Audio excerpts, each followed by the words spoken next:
você compartilhar alguma resposta sua em vídeo dos stories e transformar em Reels. Então você pode baixar uma das suas perguntas, você abre caixinha de pergunta, e aí você responde essa pergunta do seu seguidor. Essa pergunta gravada em vídeo, você pode baixar no seu celular e depois você compartilha pelo Reels. Então fica um conteúdo super poderoso, uma dica curta que você pode compartilhar com seus seguidores, porque o Reels ele vai distribuir muito mais do que nos Stories. Normalmente o Reels distribui muito, mas muito mais do que Story. Então, quando você faz esse movimento de pegar o do Story e colocar no Reels, você está aproveitando aquele conteúdo bom, que às vezes nem teve tanto distribuição nos Stories, e você compartilha no seu feed. Então, essa estratégia que é bem atual, muitas pessoas estão fazendo. Eu estou fazendo mais aqui do que no Filhos Inteligentes, mas ela é excelente, tá? Então, é uma excelente forma de você também trazer conteúdos poderosos. Porque o conteúdo poderoso não é só você fazer um conteúdo denso, cheio de informação, não. O conteúdo poderoso é aquele conteúdo que, mesmo sendo objetivo, gera alguma informação de valor, gera algum impacto. Então, não é a quantidade, pelo contrário, às vezes a gente encontra aí pessoas produzindo um conteúdo muito denso, um texto muito extenso, que às vezes continua até nos comentários. Isso também é horrível quando você, como profissional, não consegue ser sucinto nas suas colocações dentro do seu conteúdo, e aí você continua nos seus comentários. A gente deve restringir o conteúdo apenas no espaço de conteúdo. Se não tiver como continuar, faça um resumão aí, diminua, mas é muito ruim quando tem que continuar nos comentários. Então, o conteúdo de poderoso não é um conteúdo com muitos caracteres. Não é.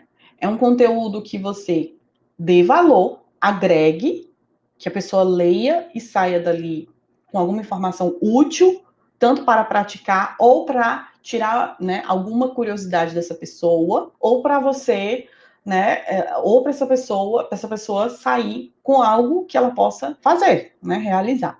Me fez lembrar agora de um otorrino que eu sigo. Essa otorrina, ela fez um quadro bem legal, bem interessante. Eu até pensei em trazer esse quadro, bem inspirado nela, no que ela fez, e vocês podem fazer também esse quadro, é bem interessante, e que prende muito a minha atenção, porque se você parar para pensar, o assunto de um otorrino não é um assunto, eu vou dizer por uma opinião pessoal, não é algo general, mas vamos pensar aqui, o assunto de otorrino não é um assunto que às vezes atrai muito, né?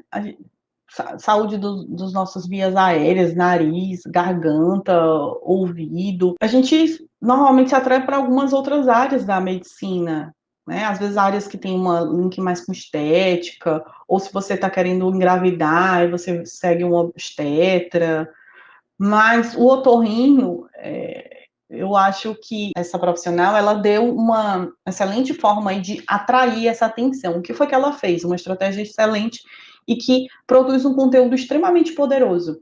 Ela fez um quadro de mitos ou verdades. Então, ela coloca nos stories algo, por exemplo, um inseto entrou no ouvido, isso foi um que ela colocou. Um inseto entrou no ouvido do seu filho.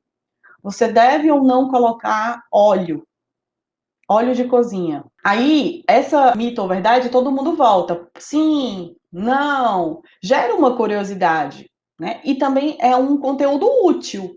Quando eu vi essa coisa do inseto, eu lembrei logo do meu filho. Eu fiquei, meu Deus, realmente, se algum inseto entrar no ouvido do Benício, o que é que eu vou fazer? Eu não sei o que é que eu vou fazer com o inseto dentro do ouvido dele. E aí, na mesma hora, isso me chamou a atenção para o conteúdo. Olha que sacada incrível dessa autorrinha, né? Ela trouxe um conteúdo bem prático.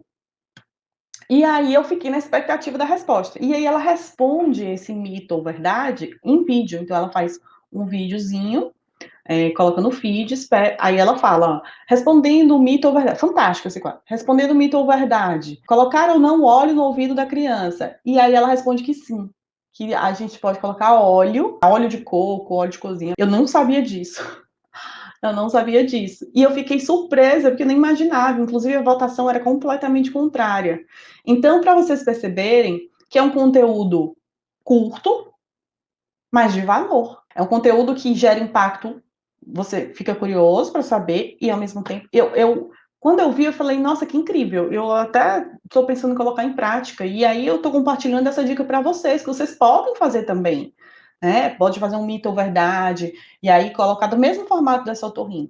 E aí ela transformou aquele conteúdo que normalmente não é tão atrativo, né? E geralmente as pessoas procuram mais um otorrino com tem rinite alérgica. Eu sou pelo menos assim, né? Rinite alérgica, para ver a questão de ácaro, essas coisas. E ela traz curiosidades do dia a dia, de acidentes que podem acontecer, os mitos que as pessoas contam com relação a entrar água no ouvido, não sei o que, tudo isso. Então, ela acaba desmistificando e trazendo uma informação útil e prática. Então, a gente pensando por esse viés, nesse exemplo que eu trouxe para vocês, é nessa linha que a gente precisa sempre pensar. O conteúdo, ele traz algo que eu trago uma informação importante, gera uma curiosidade, ou é simplesmente conteúdo vago e solto dentro do meu perfil que eu estou batendo o ponto.